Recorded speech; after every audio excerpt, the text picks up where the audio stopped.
Cognitive closure is this feeling of certainty about a given issue that is of concern. It's the feeling that you know what the answer is. You're certain. It's a sense of security about your knowledge rather than ambiguity, confusion. It is something that we need in order to act.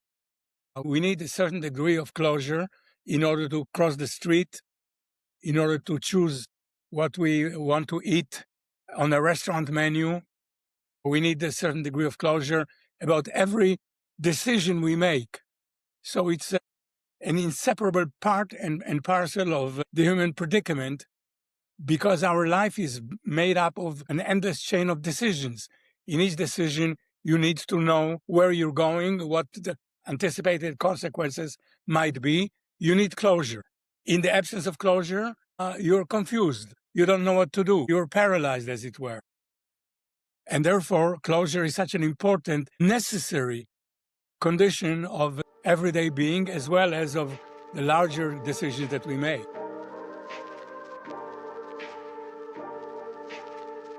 Hello and welcome to another episode of As Discussed. My guest today is Professor Arie Kruglanski, Distinguished University Professor of Psychology at the University of Maryland, and one of the most cited social psychologists alive. More than 500 publications across a career that began with a PhD under Harold Kelly in 1968 at UCLA.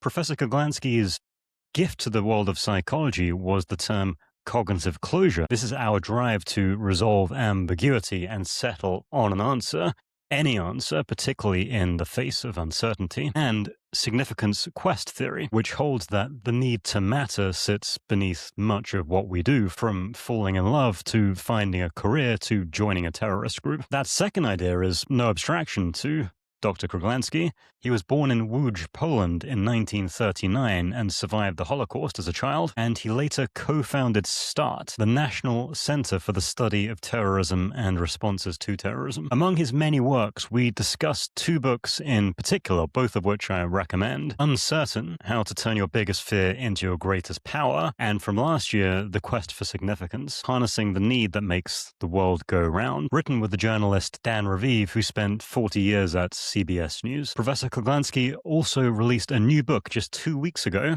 called Feeling Big, Feeling Small: The Human Yearning for Significance and Wonder. This most recent work, which I haven't read yet, by the way, posits that human flourishing requires a delicate balance between two fundamentally human states: bigness, that is striving for significance, control, and expansion, and smallness, yielding to something larger than oneself, feeling humbled or experiencing wonder. Professor Kruglanski and Dan Raviv host the podcast, The Quest for Significance, which I highly recommend tuning into as well. So, without further ado, I give you Distinguished Professor Arie Kruglanski of the University of Maryland.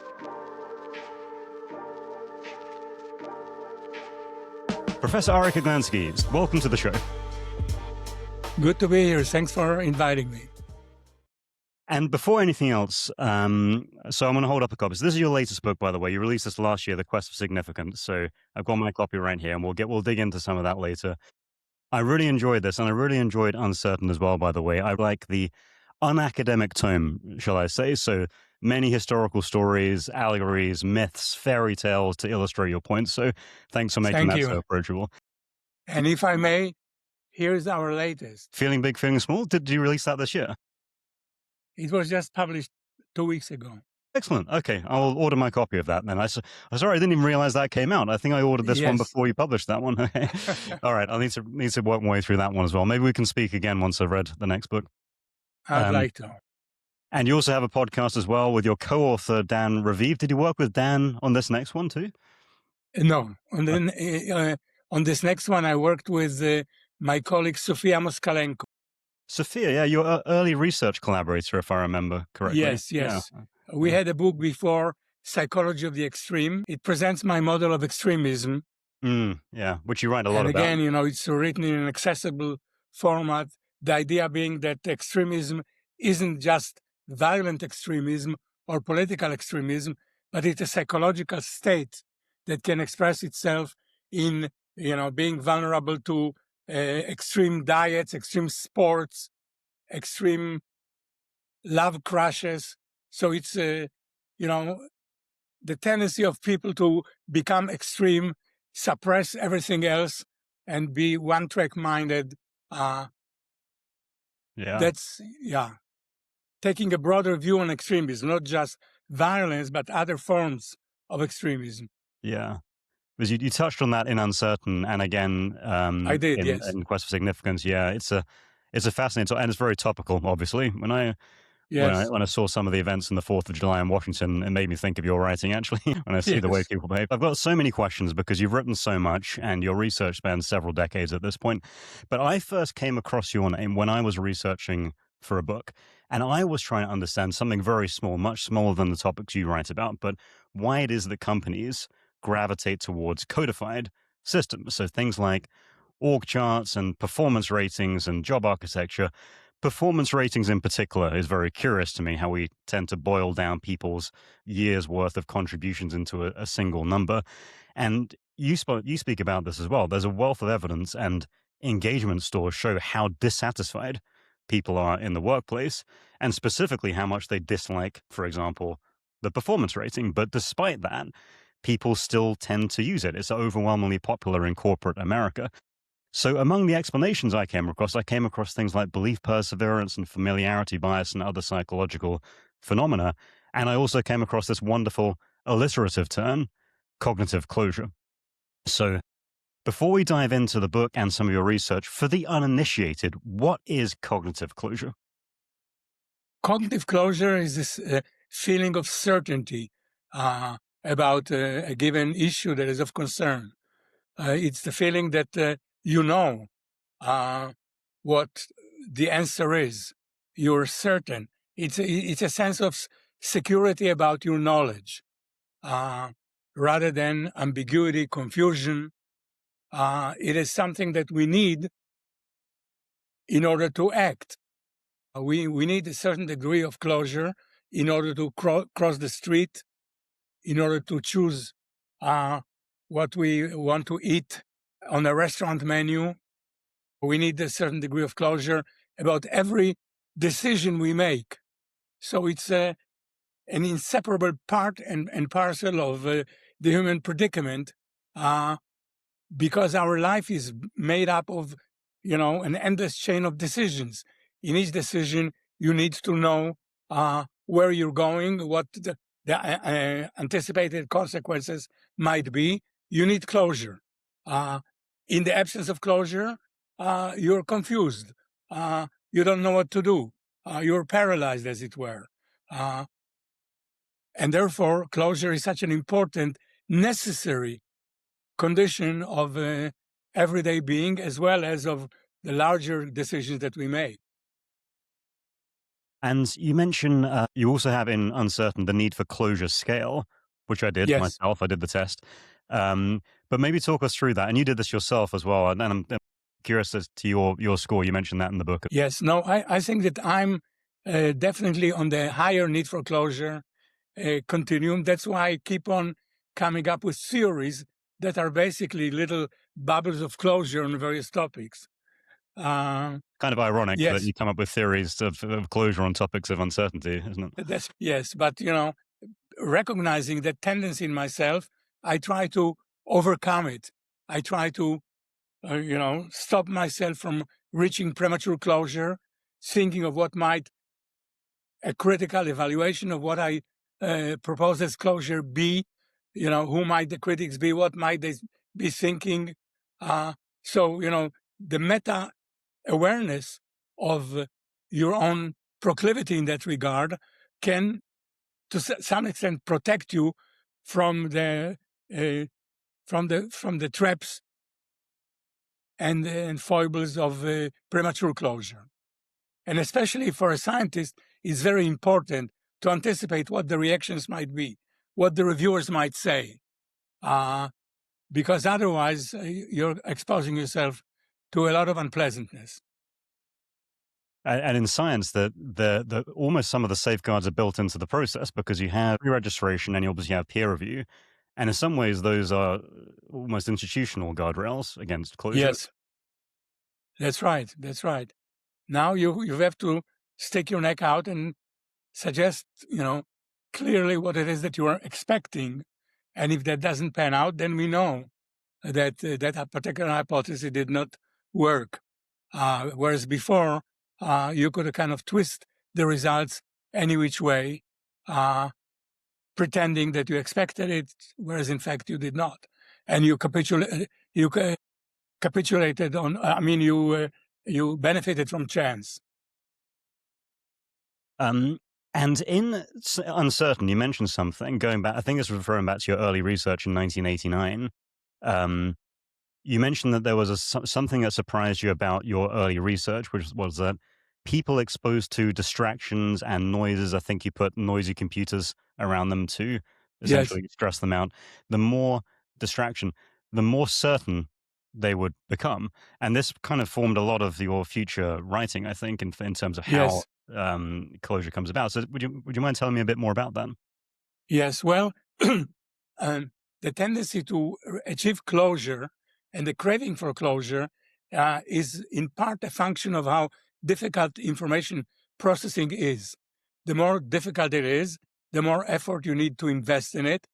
We do not like to invest a lot of effort, especially when in situation where we are low on energy, and therefore situations that make information processing difficult, such as noise or time pressure or the competition of other tasks and interests, uh, those conditions make closure particularly desirable, getting rid of the need to keep on processing information, and therefore you develop a motivation to reach closure as quickly as possible and become very confident in your knowledge, despite the fact that you may have examined a rather small sample of information. So that's the paradox.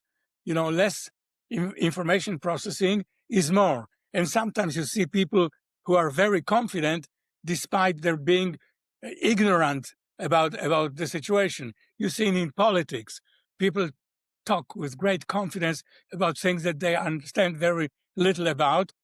So it's possible. The less you examine the situation, the greater your sense of confidence, because you only examine the information that is consistent with the conclusion you want to draw. And when I think about the modern workplace for so many people, those stressors are present. So, Yes, you have people who are working, and particularly in America, who works more hours than basically any other country on the planet. it You is. have Yes. situations frequently like this where people are stressed, they're overworked, they don't have time to think. How do you think that impacts the decisions that people make in the workplace? Well, I think it doesn't affect it positively. Uh, Premature closure is the mother of all the great mistakes that people have made. Politicians, all the surprise attacks where information was available, including Pearl Harbor. Uh, all kinds of surprise attacks were because people froze on conception, even though they had the opportunity to examine available information. In Israel, for example, the October War, not this October, uh, the Yom Kippur War of 1973 was happened even though the Israelis had the best information possible from the son-in-law of Gamal Abdel Nasser, was the greatest ever achievement of the Mossad in terms of a spy who was centrally based in among the ranks of the Egyptians. And even though the information was there, the Israelis still froze on the conception. So freezing on conceptions is a very dangerous thing. Not canning, not investigating the information that is available is a huge obstacle to good decision making. So, to the extent that people are under constant stress, they will be making lots of mistakes that are unnecessary. Yeah, and if we think about innovation, just as a concept in all areas, not just the workplace, innovation requires open-mindedness, and some of the best innovations come about because people took their time with things, right? I mean, it takes time to think of new ways of doing things rather than just choosing the first solution that comes your way. So it feels like in doing this, in stressing the people that you would expect to provide those innovations, you need to protect that space and those Exactly. conditions that can allow for those innovations to happen. Exactly. And we have, plenty of evidence that the need for cognitive closure is negatively related to creativity. So if you want to be creative, you have to put a break on your tendency to achieve closure and tolerate ambiguity and explore it. And there's a term related to this that you mentioned, imaginative tolerance, as well. I'm not sure if you coined that one or if you've referred to that by someone else, actually. It must have been someone else, Okay. Yeah. Do but you, I do you think I remember? resonate to it very much. Yeah. Yeah. That kind of is almost the counterforce to cognitive closure in a way. Exactly, Mm. exactly. The ability to withhold judgment, explore possibilities. Uh, you have to have you know people differ in how much they can tolerate closure, and especially for people to whom closure connotes negative things, are prone to escape ambiguity, escape uncertainty, and zero in on closure. People who are less concerned about the negative side of uncertainty are more able to explore potentialities and see the silver lining of uncertain situations, explore and discover what they can offer you. Uh, to use a term used by Emmanuel Ram, who was the chief of staff of Barack Obama's White House, you must not let any crisis be unexploited. Mm. Every crisis, every ambiguity connotes possibilities of a new advance, a new discovery, a new creative solution. Mm. And that tone, like that comes across in Uncertain. So I'm sorry, I don't have a physical copy of it with me. I was going to hold it up, but I don't have it. But in Uncertain, it's a very optimistic book. It's about how to almost make friends with the concept of uncertainty rather than fear Exactly. it and Embrace avoid it. uncertainty. Not just the way they get made. I think cognitive closure explains why people seize on things so quickly and predicts the conditions that will make people seize on things quickly. But then you also have other forces like belief perseverance. So once people make those decisions, they almost build this arsenal of protection and defense around those decisions to protect it. Is that something you've sort of noticed in your research and your writings as well? Very much. As a matter of fact, we have two principles that follow from this desire for closure. One is urgency. You want to seize and freeze on possible knowledge quickly. And the second one is permanence. Once you have it, you want to stay with it. And therefore, you become impervious to information that is inconsistent with the knowledge you have formed. And that's, this freezing on conceptions is what I mentioned before, that once you have formed an opinion based on this need for closure, you're very reluctant to admit information that is likely to overturn that decision. And you're going to defend against it, push it aside, suppress it, depress it, and defend against it, with the result that you could have done differently because the information was there. Only because of your need for closure, you were defending against it. You were impervious to information. That's the tragedy of it, that the information was there concerning the Pearl Harbor attack, concerning all kinds of other, the Challenger disaster of an NASA. Information was there, yet people froze on a conception and did not allow that information to sink in. Yeah.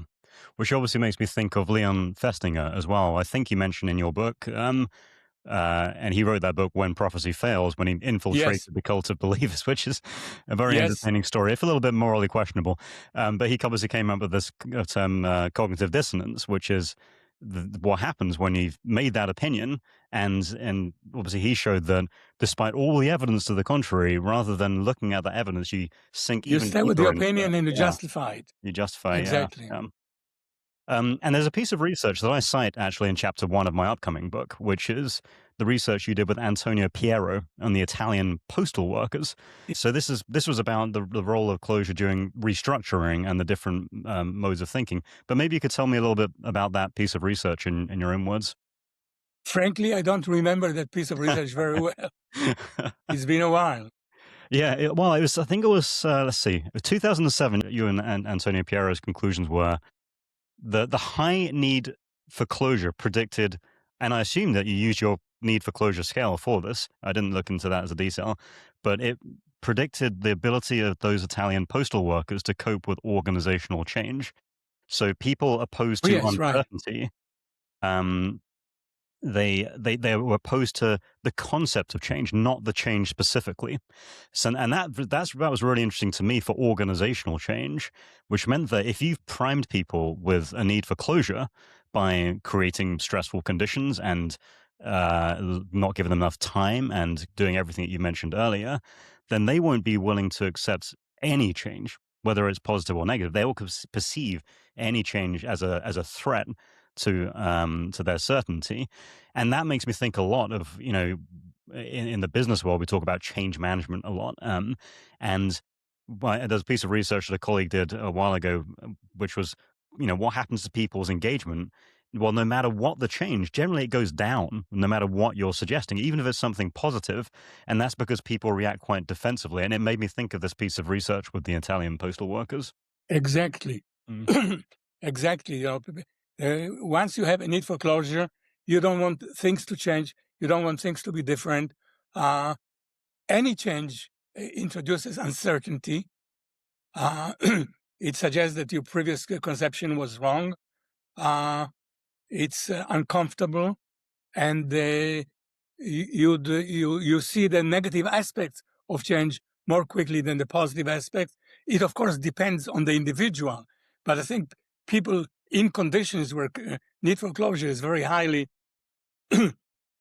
present are likely to resist change, find change. And, we know that people need for closure actually increases with age. And you know that people, as they grow older, they get more set in their ways, more resistance to change, kind of old dinosaurs that are not up with the recent technological advancements. They cannot operate their TV because of the complexity. So I think that kind of increase in the need for closure is connected intrinsically, inherently with resistance to change. You want things to stay as they are, nothing to ever change. The old ways are the good ways. And of course, it has implications for politics. Mm. The conservatives are psychologically people who valorize the past, valorize the way things are, idealize the good old times, right? And any kind of change, any kind of openness, any kind of, whether it's social change, admission of a minority group to the larger society, allowing change in the status of minorities, of women, of people of a different sexual orientation. It's very threatening to people who value closure, value things to be as they were, idealize the past, and so forth. So it's a very, very pervasive kind of thing. So, in many ways, in politics, conservatives start with a head start because they get to sell what people are familiar with. As conservatism Yes, is about preserving what people are familiar with. So, already you've got familiarity bias on your side as a conservative thinker, whereas a exactly. liberal thinker has And the wait. greatest, the greater the uncertainty that prevails. For example, in the world today, there is a great deal of uncertainty that was produced by events of the last several decades, the financial crisis of 2008, the migration crisis in Europe and elsewhere, in the United States, the pandemic, the globalization, the galloping technology that leaves masses of people behind, great uncertainty, and you see greater tendency to politically embrace conservative far-right opinions that are basically embracing closure. Hierarchical systems, autocratic systems, leaders that promise closure, promise certainty, promise, to bring back the past, make America great again. And this is a situation in which uncertainty breeds a certain political tendency. Even that slogan, I was thinking about that slogan, "Make America Great Again," how good it is at offering, and offering closure. It's exactly what it's offering people in 4 words. And you wrote about this in Uncertain as well. You often write about purpose hand in hand with uncertainty and the loss of purpose for many demographics that's come with what I would say is an accelerating rate of change in the world. It doesn't feel linear. It feels like the rate of change accelerates in general. And that accelerating rate of change accelerates the loss of purpose. And I think you write this as well. It creates a lot of one of the most dangerous things in the world, which is lonely men without purpose, with uncertainty around them in a changing world, which is what drives this push towards extremism in many ways. Exactly. Once you feel you're divested of purpose, divested of meaning, divested of significance, you are prone to embrace all systems, populism, conspiracy theories, radical, violent views of other groups that promise you certainty and promise you purpose.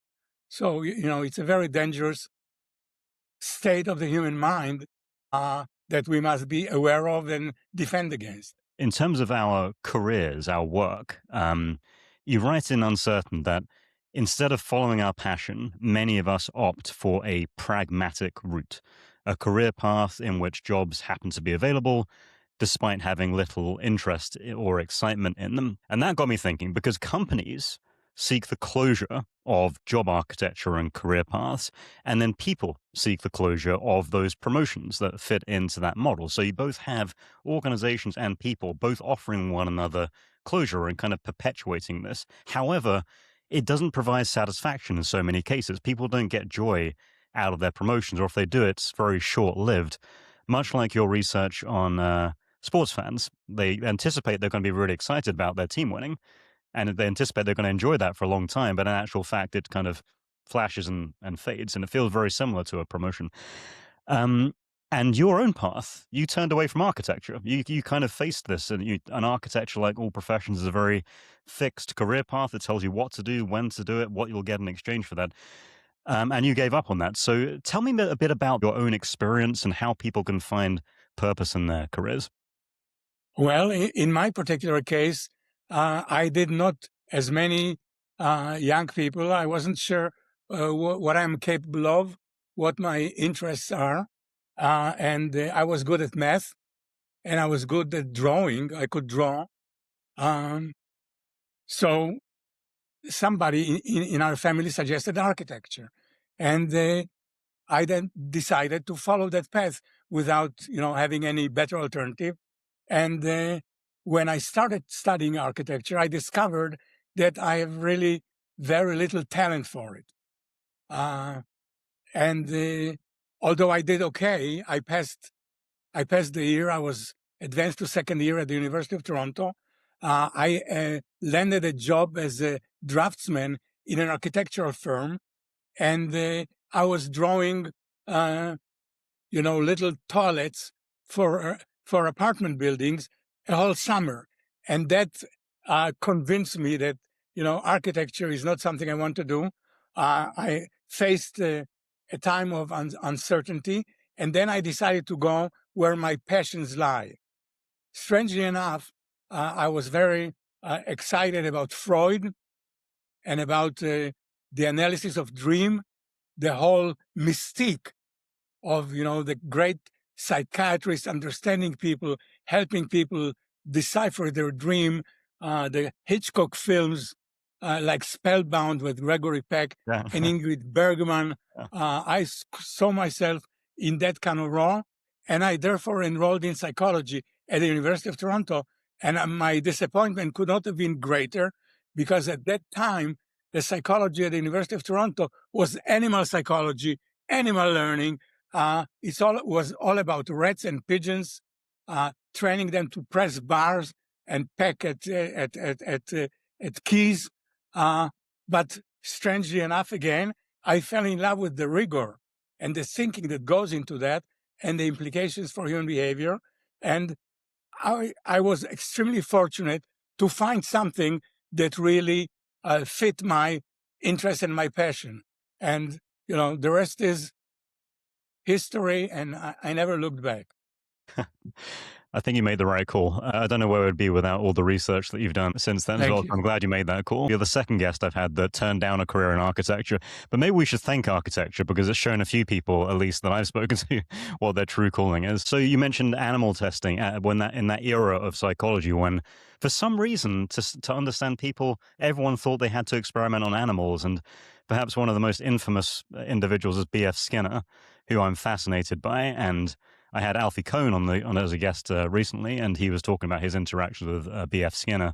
But I'm pleased that we've moved away from that and actually trying to understand people rather than animals. Yes. So when we think about the nature of work, humans are very good at work. We're the best species at work. We're very good at identifying problems and figuring things out. And careers now are much more amorphous than they used to be in the factory era. But it feels like companies still reach for the same apparatus, and it's still very much boxes and paths. Now, I'd like to know if you have any views on this. I know this is a little bit narrow based on you think so much about how this impacts society and extremism in politics. But do you have any views on how companies can get around this and maybe relinquish their need for closure and allow people to discover their careers in a more natural way, much in the same way you did, rather than reach for those familiar systems of control? Well, I think that, especially in times of change and the technological change that is now transforming everything that we do with the advance of AI systems, uh, requires people to really be able to tolerate uncertainty, tolerate ambiguity, tolerate change more than ever. If people are going to adapt to these constantly changing circumstances, learning, retooling, I think it's very important to for companies, for enterprises to seek out people and to encourage openness and the ability to tolerate change, tolerate ambiguity. It's more important now than ever. It's a crisis because on the one hand, this uncertainty promotes the desire for closure. On the other hand, closure is the most pernicious, maladaptive response to a world that is constantly and increasingly changing at an accelerated rate. So I think that this is now the time for companies to seek out people and encourage training programs that emphasize openness, exploration of uncertainty, reducing the need for closure, and allowing people to be open to what is happening, which is never the same from one moment to the next. If I think about the role of a CEO in a typical PLC, that's particularly challenging because increasingly your job is to predict and deliver on those predictions. And you have both quarterly and annual targets. And your job is to meet those targets, which is closure in itself for shareholders, even though we don't need, as shareholders, for the most part, short term decisiveness. You want long-term returns. So a CEO's job is to both manage that need for closure on the part of shareholders, but also embrace the uncertainty that's real and needs to be accepted and allow people to operate within that uncertainty to provide the innovation that ensures their survival. There's one thing to keep delivering for the next 3 quarters. If you cease to exist in the fourth, as many companies are starting to, then that doesn't solve anything. So a CEO's job is paradoxically to deliver that closure, but also embrace uncertainty and recognize how unpredictable the world has become. Exactly, exactly. So the CEO has to be a person that, on the one hand, understands the need for closure in others, in the shareholders. On the other hand, keeps an open mind on their own to see, what opportunities may exist, what new tax, new developments might entail, and be sensitive to that. It's really a very delicate balancing act that is particularly salient right now in these changing times. So this is your last year's book, not your most recent book. This is last year's book. Correct. I'm going to Yes. hold this up. Now, I recommend everyone takes this because this is a very, very positive book and a very helpful book you wrote with Dan Raviv. And you start with the oldest complaint in human history as one of your opening illustrations, and that takes us back to 1750 BCE. Do you remember what that was? The oldest complaint? Yes, about Nani and the complaint about being disrespected. So how did that, how does that inform this quest for significance? Well, I started being aware of the importance of the quest for significance when I was researching terrorism. I don't know if you know, but we at the University of Maryland have established a Center for the Study of Terrorism and the Response to Terrorism. I was one of the founding co-PIs, and I was greatly interested, I still am, in the motivation that drives people to terrorism. And the literature on terrorism identified a variety of different motivations. Perks of the afterlife, adulation of the leader, the desire of women to show that they also can do it, feminism, a variety of different motivations. And I looked at those motivations, and it turned out, it struck me that underlying all these motivations is the desire for significance. That the idea that you're worthy, that you are respected, that you have dignity. And it's that motivation that propelled people to travel thousands of miles, don suicide belt, and blow themselves up along with the enemy in order to attain this status of hero and a martyr. And we found that to be the case in the different types of and varieties of terrorists we have interviewed. We have interviewed terrorists all over the world, in South Asia, in Southeast Asia, in the Middle East, in Ireland, in Europe. And it turned out time and time again that was the greatest motivation, the mother of all motivations, to be somebody. A quick road from zero to hero. You're nothing, and all of a sudden you're a great celebrity, honored and dignified and appreciated by all. So that was the beginning of my interest in the need for significance. And then it struck me that it's not only the terrorists, the violent extremism that needs significance, but every single one of us. This is the mother of all the social motivations. The natural language is filled with a variety of synonyms. And, unfortunately for psychology, people assume that each one of these synonyms has a different psychological meaning. They do not. There are synonyms that they tap the same core constructs. So, for example, terms like self-esteem, self-worth, dignity, honor, significance, mattering. These are different terms that sometimes gave an impetus to different research programs, but the core idea is the same.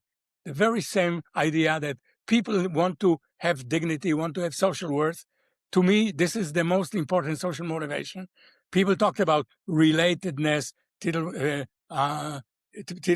talk about the need to belong. People talked about the dangers of the negative aspects of ostracism. Again, giving rise to separate research programs, but they are about the same thing. They need to be accepted. You don't want just to belong. You want to be accepted. You don't want, just to be a member of a category. You want to be an accepted, honored, dignified member of the category. So it's something that defines our everydays. The good news is somebody smiled at you. You got a promotion. Your grant was accepted. Your article was accepted. Somebody said a nice thing about you. The bad thing is you refused, you were rejected. Your letter was not even dignified with a response. You were ghosted, right? All of these things that define our everyday moods and the changes in the way we feel about ourselves, all centered about this predominant, fundamental need to have social worth. Social movements in history, the revolutions were all by groups of people that felt that they are disrespected, they are undignified.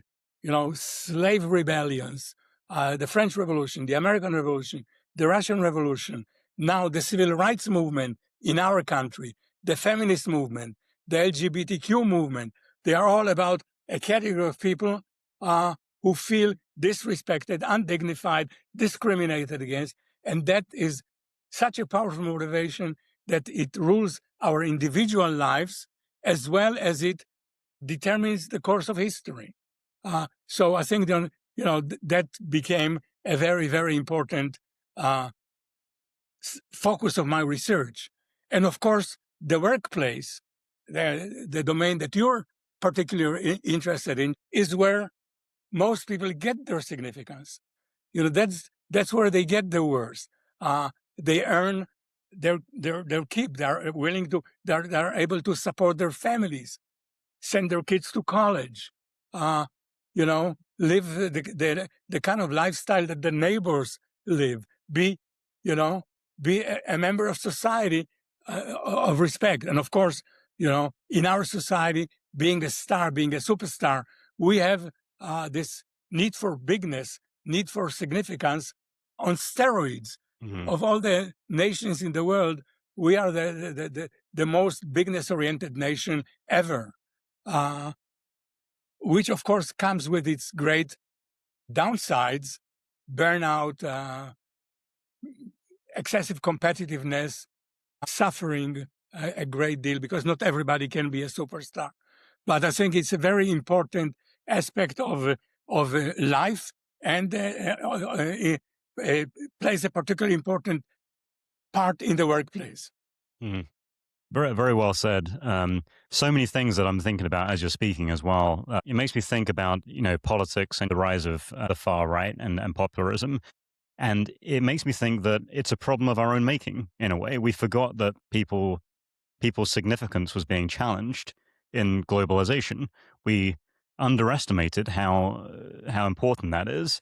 And in many ways, it's entirely predictable that we would see these kinds of mindsets when you take away so much from people and don't offer something in exchange for that. Do you think that politics needs to be more maybe aware of these challenges? I think so. I think that, politics ought to be very aware, and diplomats, I think, are to some extent aware of the need to preserve the dignity of the other side. Mm-hmm. All the different,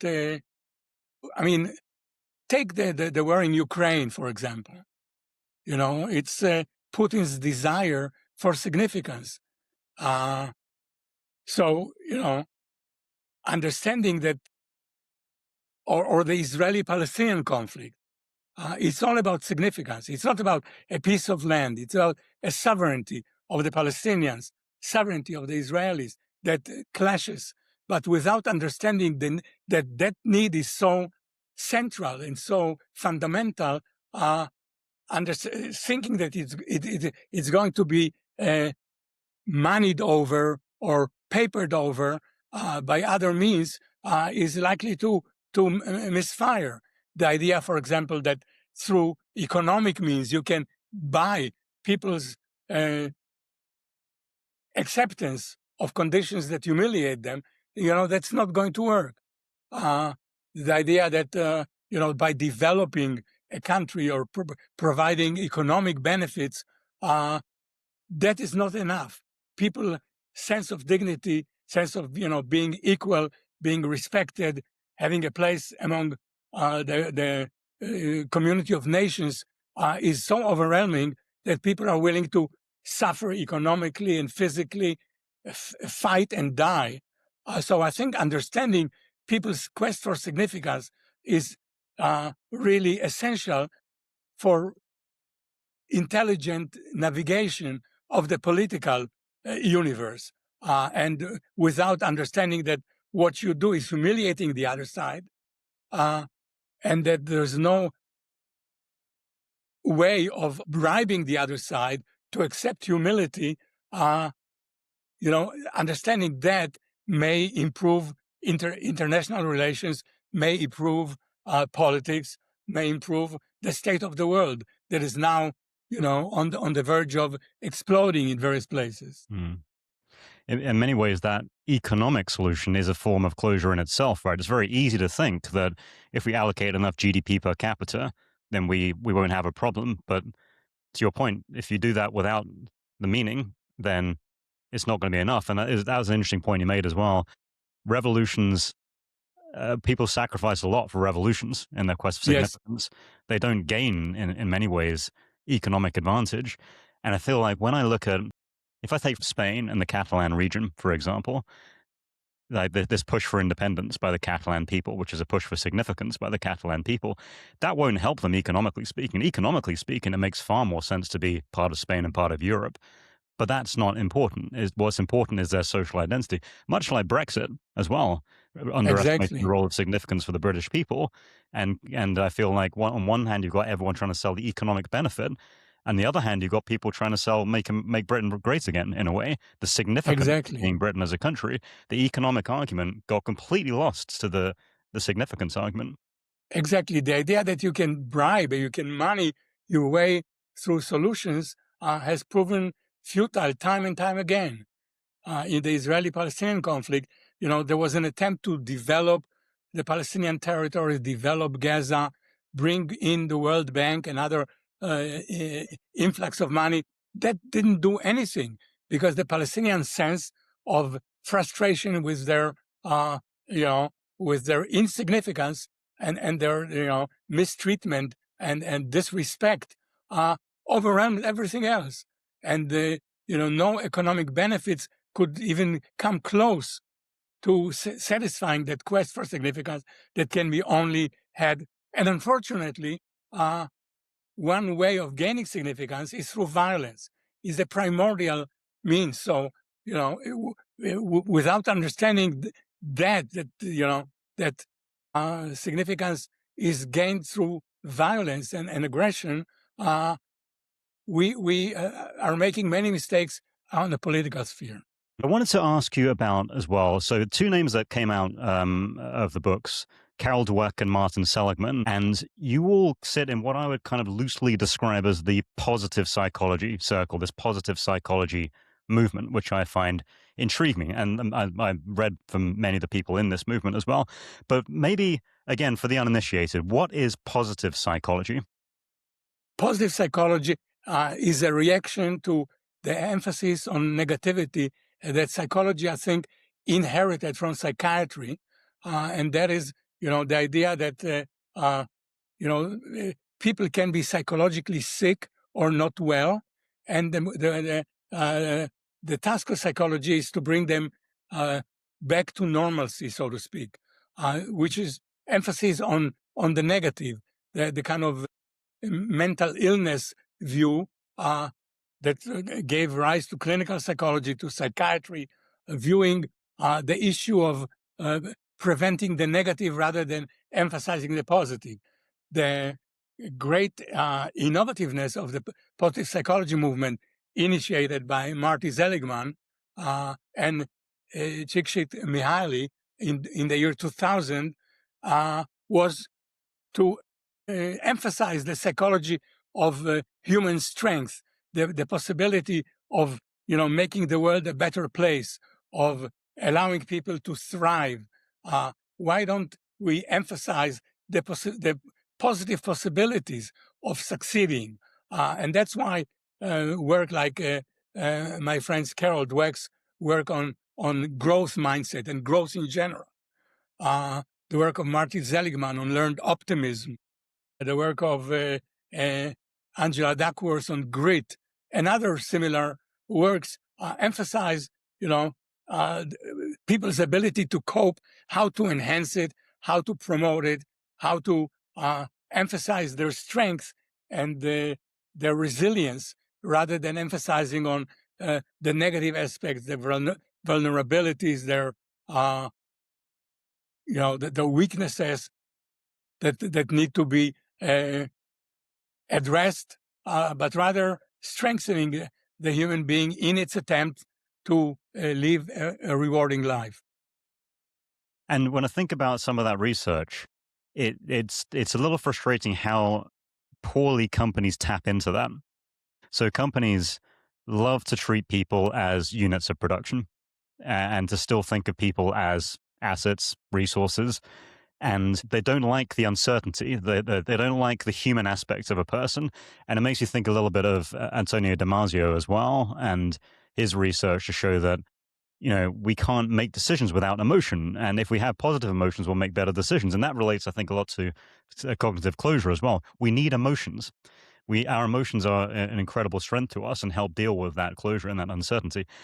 And I feel that companies or leaders, they would love to pretend that piece doesn't exist, that people can conform to expectations. And to your point, if we were better at embracing that positive psychology, we would get so much more from people. And I just feel this is an area where, particularly in organizations, in education as well, we've maybe not done enough to embrace the unknown opportunity that comes with that way of thinking. No, I could not agree more. I think the whole idea of the juxtaposition of reason versus emotion is a mistake. There is no such thing as reason as apart from emotion. I would rather call it motivation. People's reasoning, everything we do is motivated.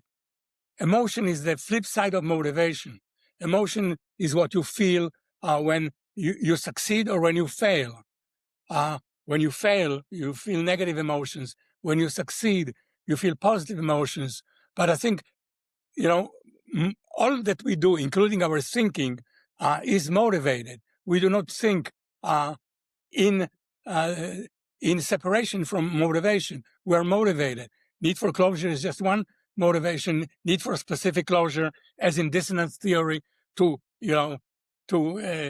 wishfully think, to arrive at conclusions that are pleasant to you, is a big force. There is no thinking without motivation. So the whole idea of reason is employed in the service of motivation. It's motivation that is the dog that wags the tail of reason. The idea that reason and the motivation and emotions are seated in separate parts of the body, the kind of Aristotelian separation of souls, the vegetative soul, the rational soul, and so forth, is something that modern psychology completely denies. All that we do is motivated, and understanding people's motivation, understanding their quest for significance, understanding their need for closure is really extremely important in designing work systems, in designing educational systems, in designing any circumstance in which humans are functioning, because that is the major moving force behind human behavior, motivation. It's not reason. Obviously, I write a lot about pay and the role of pay in the workplace. And to me, pay, whether it's a salary or a bonus or an equity grant or whatever it may be, offers the simplest closure to so many problems in many ways. And we talk about this and this need for significance, and we talk about the economic solution to social issues. There's also a parallel here with the pay solution to individuals' need for significance. And you mentioned this as well in your book, the CEO pay ratio, and the fact that pay in the US in particular is now so dispersed from the top to bottom. And I look at that, I think, well, now people need to think about pay. Now you've given them a reason that they have to seek pay, because then there's no way that they're going to be able to save for retirement or raise a family without promotions, without increased pay. But you've also sold pay as a source of significance. But as we know, the dissatisfaction in the workplace is high and people's perception of pay is pretty poor. They don't feel they're paid fairly. So how do companies get away from that? Again, like, it's so tempting that the reaction to so many things is to reward them, we'll pay them, we'll give them a bonus, or we'll give them the promotion. That is always, rather than more significance through the work. Well, I think the problem is that pay is emblematic of significance, right? If you're paid more, that means you're worth more. How much are you worth? And our society, our culture is so devoted to this idea of significance and greatness and bigness, and pay is, and the disparities in pay between top and bottom are the greatest indication of that. So we are an extremely bigness-oriented system, and therefore, no matter what you get, you want some more. You're never happy with the pay you get because there's somebody who is getting more. So it creates a kind of insatiability, a constant state of dissatisfaction. And that is because the culture that we have is increasingly and emphatically devoted to competition and bigness, significance, rather than, and that's what we are talking about with Sofia Moskalenko in the feeling big, feeling small. Because in addition to human needs to feel big, feeling significant, there is also a yearning for being embraced, being part of a larger whole, being part of a community, returning back to your childhood when you were loved, when you were embraced. And I think that need is really not attended enough in our society. Other societies, European societies, that at least pay great attention to vacations and leisure time, are much better than us. For us, it's work, 24/7. Get more pay, more significance.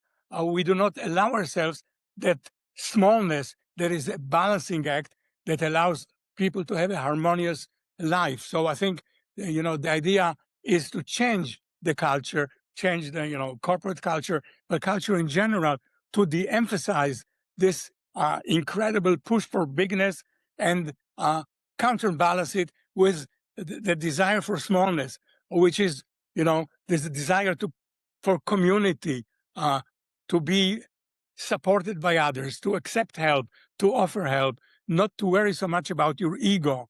And I think that's a big sickness of our society, and including the workplace. And you've kind of touched on this, but I wanted to ask you a bit about competitive individualism. And I mentioned Alfie Cohen earlier. He joined me recently, and he was famously anti-competition. He wrote a book called No Contest, which was about all the negative aspects of particularly competition in America. And yes, it produces great sports people, but it also creates huge amounts of anxiety in students, in the workplace, etc. And Western workplaces run on competitive individualism. It all comes down to the person, and it starts on the day one. Your job application is about who you are and what you can bring, and it incentivizes people to talk about themselves and about their capabilities, and less about their role in society or the community that they're about to work with. Meanwhile, work itself becomes increasingly communal. It's becoming increasingly collaborative. The companies that succeed are the ones that can get a group of people to work together. And you tell the story of Arachne, which I really love as an allegory. And the moral of that is hubris, of course. Does significance require winners and losers? Well, when it's pushed to extreme, yes. When it's pushed to extreme, when this is the only thing that matters, then yes, the more you succeed by comparison to others. There is this race to the top, race to become the best. You see it in sports, but I think life is not, you know, not sports is one domain, but I think life in general should be more balanced than that. And especially, as you say, in a world where collaboration, connection, networking is very important, it's extremely important to understand the others, understand their need for significance, and compromise, and not trying to beat the other people and outdo the other people, but rather than doing that, understand their need for significance and share in the significance across the network, across the array of individuals you are interacting with, you're collaborating with. So I think it's extremely important to create to curb your quest for significance by understanding that other people also need significance, and that you have to give up some to get some, and rather than trying to beat up everybody and be the best at everything, be a member of a team, understand the other people, understand yourself, understand the psychology of it all, in order to navigate your quest for significance, as well as other quests for the quest of others, and again, be willing to accept and cultivate your smallness, your ability to give others significance, appreciate their contribution, because if you appreciate them, they will repay by appreciating you. And that's how, good interactive system. By the way, we have recently 2 papers in the behavior and brain sciences on the psychology of love, romantic love. And that's from the standpoint of significance. Our mathematical model of love is a product of merit and appreciation. So you fall in love with somebody who has merit in some sense. Either, they are attractive, or they are wise, or they are powerful, or they are talented. There's something that attracts you to them. And also, but that's not sufficient. They have to appreciate you in return, because so it's a product moment. If you have one without the other, there's no love. You need both. You need both appreciation and merit, and it's reciprocal. So within a good romantic couple, you accept significance by virtue that a significant person is appreciating you, and you give significance by appreciating that other person and giving them significance. And I think that model of romantic love is really more generalizable to the work situation. You have to, have significance, you have to contribute, but also appreciate the contributions of others. And that reciprocal, harmonious relations is the key to a well-functioning human system. In many ways, love is the greatest significance there is. It probably explains why I think 75% of all pop music is about love, and many, many movies are about Exactly. love as well. Because we Yes, love the love moves the world, right. makes the world go round. And we all want more of that significance. That is the best possible significance, to be significance to one other person. And you talk about the Exactly. smallness of significance. That I don't think there's any better Exactly. illustration of that. Yes, for that person, you're the most significant person in the world. Right. But you also need that person to be significant to you, because being appreciated by somebody who you do not respect isn't going to do it, right? So it's the combination of their merit and their appreciation. And, I think understanding that in the love situation, in the parent-children situation, in a work situation, is that harmony between these 2 aspects, I think is key. Mm. And in a smaller sense, it relates almost to the relationship between two people at work is the same, is, it's a version of that as well. It's finding someone that appreciates you and what you do, and someone whose work that you appreciate as well. And we, think of friends at work, that those conditions exist. And not least with a manager as well, a manager that appreciates what you do and who you respect and appreciate their work as well. We know how important a good manager or a friend at work is to people. And it's almost like just a slightly softened version of that need. Exactly, exactly.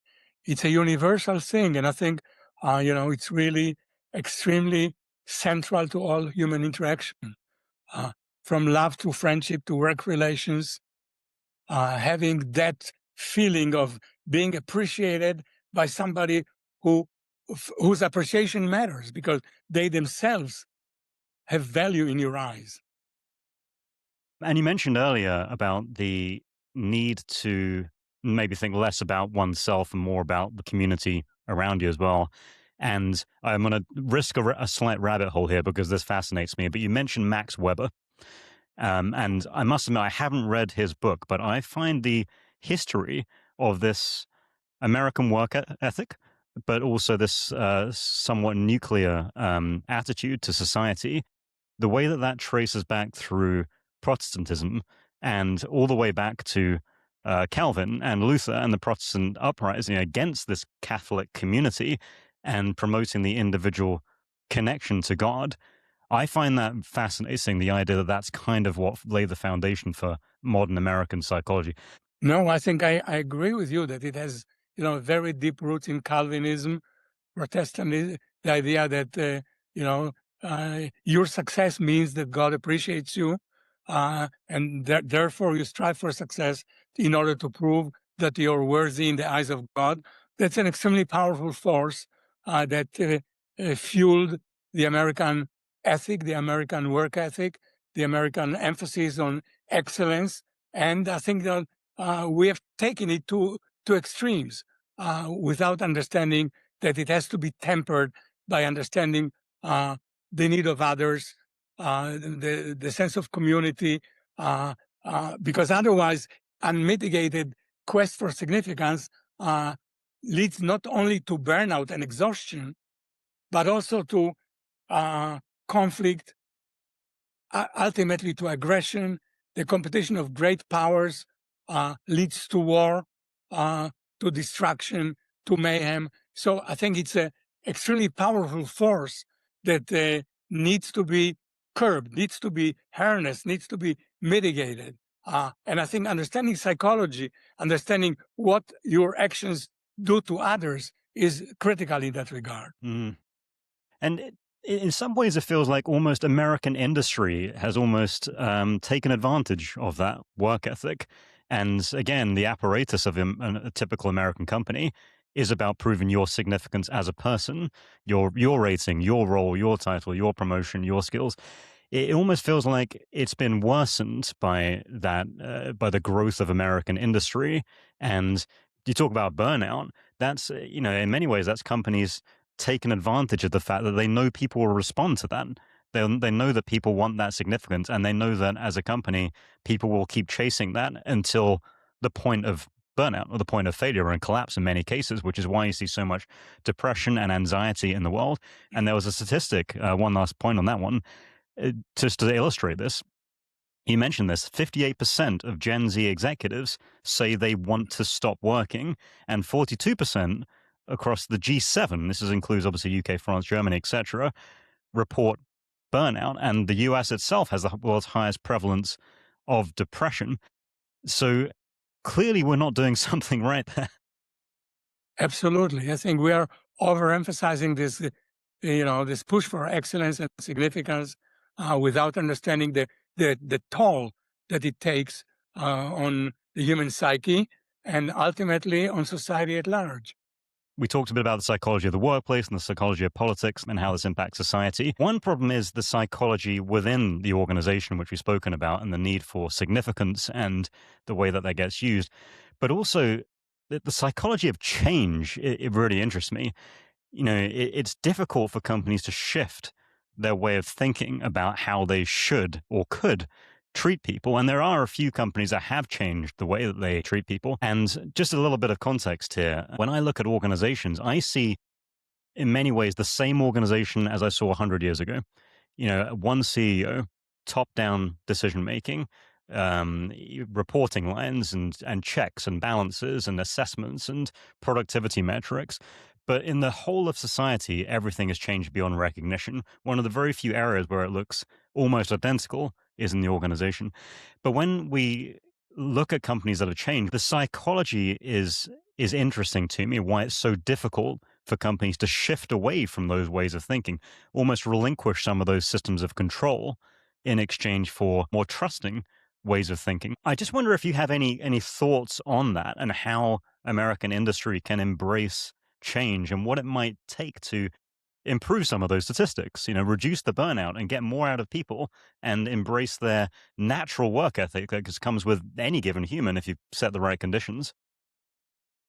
Well, there is a paradox in that the world is changing at an accelerating speed, and yet, so there is a need to be able to adjust to change, to embrace change, to explore its positive silver lining that it might contain, and the tendency of this uncertainty that change promotes to induce a need for cognitive closure. So on the one hand, there is a need for openness, and yet the same forces that promote the need for openness promote the need for closure, and the tendency for companies and organizations to remain the same. I think the realization of how important it is to embrace change has to be codified, has to be translated into training programs, trainings to tolerate uncertainty, training to understand people's psychology of significance and how reciprocal sharing of significance is essential for an organization to thrive. Understanding all of that would hopefully promote the kind of organizational climate that would be sensitive to the psychological forces that we all are experiencing and adjust the behavior of companies, the behavior and the training programs to what needs to be done. The psychology of it is very clear. People have to be able to embrace change, not to feel that change is going to devastate them. And I think part of that is, the feeling of security in a company, the feeling that they are appreciated no matter what, that even if they have to retool, they have to take the time to learn new skills, they'll be still embraced by the company.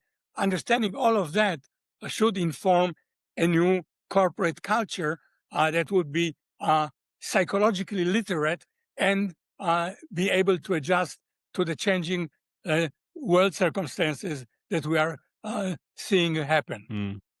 It makes me think of Amy Edmondson's research as well with psychological safety and how important that is, and the ability to admit you don't know, or we made a mistake, or we need to try something different without fear that that's going to hinder their career and their Exactly. significance as well.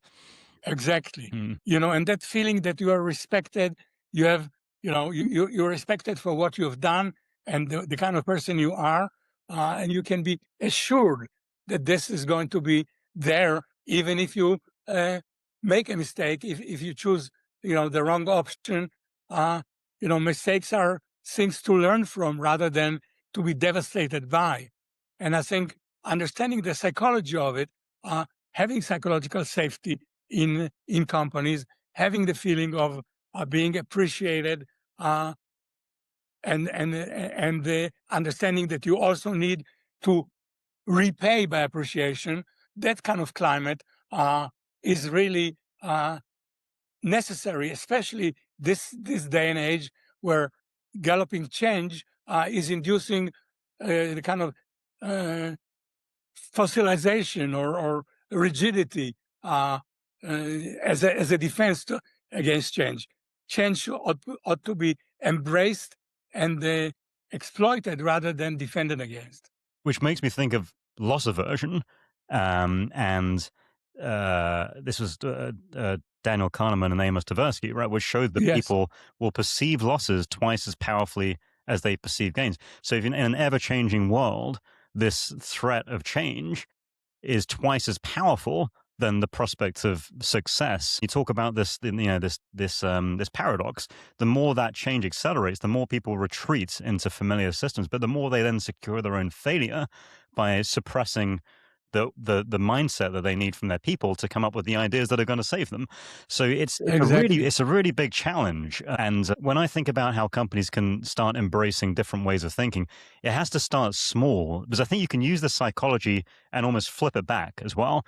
So if you start small with experiments in your organization to show that actually if we try taking away the performance review and start treating people as a team rather than individuals, let us try it, let us test it out, let us do something that doesn't result in this significant cost, and let's see what people say. We know what that will say, not every time, but for the most part, we know that's most likely to drive the conditions for success. And as long as we're looking for the right things, open-mindedness, creativity, innovation, then it will provide those results, I suspect. It is a very difficult thing to change, but I think that understanding that it needs to be changed, because otherwise we're headed for, a very dysfunctional society and dysfunctional organizations. So it's really an urgent task to understand the psychology of it all better and translate it into experimentation within corporations, within company, guided by the psychological principles that we all understand. Now, I have a personal dilemma here. I'm actually looking for your advice on this one because when I think about this, I quite like uncertainty for the most part, except when I'm traveling. For some reason, when I'm traveling, I did your test. When plans go awry, I don't like it. I like to sort of have things organized. But for many other parts of my life, I quite enjoy the uncertainty. But my question is, when you're dealing with people, you need confidence in order to sell. In order to persuade people to think, you need confidence. But confidence itself is a kind of closure. You need to have answers to have that confidence. But when you're trying to what you're trying to sell is embracing uncertainty, holding confidence and uncertainty hand in hand is quite a tricky thing. And you said yourself that you have a high need for closure. So how do you balance the need to be confident and need to provide confidence and inspire confidence while also dealing with the whole world of uncertainty at the same time? Well, I think self-awareness is very important. Understanding yourself, understanding that, you want to already finish and get some closure, uh, finish the article, finish the experiment, get closure, run to press with it, uh, needs to be counterbalanced by considerations that maybe there are other ways of thinking, understanding that this may uh, lead to unpleasant consequences if you do not give it the extra thought, seeking feedback from others. I think it's very important to have the self-understanding, that understanding that, my understanding that I have high need for closure allows me to do things that are counter to my need for closure. Embrace uh, politics and embrace ideas that are inimical to closure. Uh, because I understand that going with my natural inclination can lead to dysfunctional consequences. So I think that understanding psychology, I think psychological literacy is extremely important, both on the level of the individual and on the systemic level of organizational structures, educational settings, the political system, immigration system, what have you, understanding the psychology of it. I think, psychology to me is the indispensable science, because human behavior is everywhere, whether it's in politics, the economy, uh, the interpersonal realm, the workplace. It's all about psychology. Understanding it better, translating its insights better into practices and programs is the way of making the world a better place. Then humans, to me, are this enigma because we have the potential to be the greatest species on the planet and do more positive things for the planet than any other species has ever done. But we also have the capacity to do the worst things that any other species has ever done as well. And psychology is at the heart of that. If we give people, if we take away all their significance, if we create a world of uncertainty and a lack of purpose, then we're going to start seeing the worst of what humanity can be. And we see that in politics, but we also see it in people's behavior towards the environment around them and other species, and a lack of empathy with the world and that lack of respect for the connectedness. So I totally agree. I think it's a wonderful way to put it. It's such an important science to ensure that we move in the right direction as a species. Exactly. So Professor Kruglanski, we've covered closure, we've covered significance, we've covered a little bit of pay, but I want to be respectful of your time. I would have loved to talk to you more about religion and the religion's role in closure and psychology. I don't think we have time for that. Just one way about religion. I think religion, most of world religions are very sensitive to this overwhelming need for significance, and they are trying to curb it. For example, Jesus in Sermon on the Mount talks about meekness, the fact that it's the poor who will inherit the earth, the injunction to be small, to be, to liberate oneself from the materialism and the quest for possessions. This is in Christianity. It gave rise to all kinds of monastic movement like San Francisco of Assisi, the Franciscan movement, the Carmelites of the Middle Ages, and Mother Teresa, and other manifestations. Of course, in Islam as well, there's a great emphasis on meekness and surrender to larger forces. In psychology, we are beginning to discover that, but most religions, including the Greco-Roman religion, the story of Arachne, but also almost all the stories, Oedipus Rex, all kinds of myths are about human hubris, human significance, and quest for significance, and how it can lead to disaster.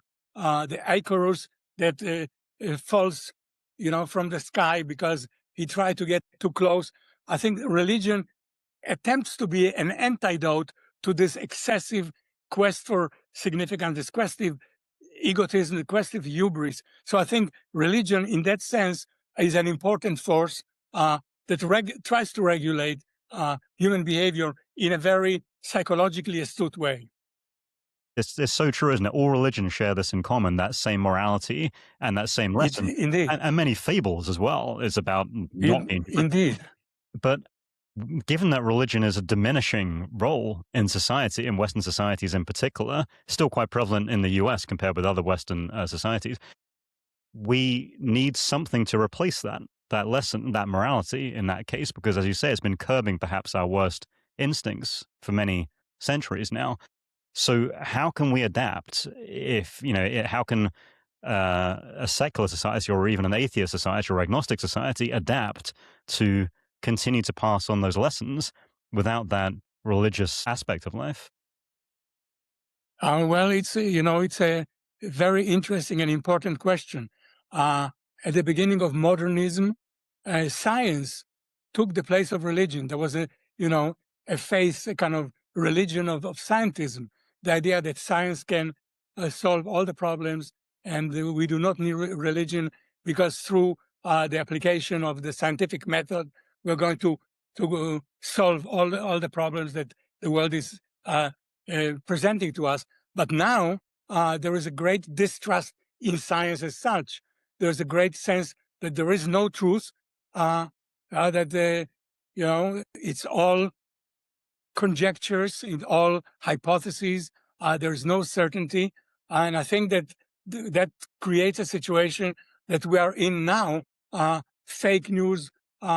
You don't know who to believe, and that's a very dangerous situation because we need to believe in something.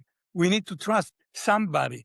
The fact that we do not have neither religion nor science to fall back on creates a vacuum that opens up the possibility of all kinds of demagogues to provide solutions that are really detrimental, that identify some imaginary enemy, be it people of color, refugees, immigrants, people of a different religion, people of a different ethnicity, presenting them as enemy, and that's very palatable because of this need, this vacuum of belief. So I think we need, religion has fulfilled for millennia a very important function, and I think that probably we'll see a return to that with the disenchantment with science as the panacea. Mm-hmm. That's fascinating. Okay, I'm gonna. I could follow up with questions, but I won't. I'm just gonna say thank. That's a really fascinating topic. Thank you so much for sharing your ideas. This has been a really fascinating conversation. I'm tremendously grateful for your body of research that goes back for so long. All of your contributions to the space and your writings and your books. I highly recommend Uncertain. It's brackets uncertain. And The Quest for Significance, the one I read most recently.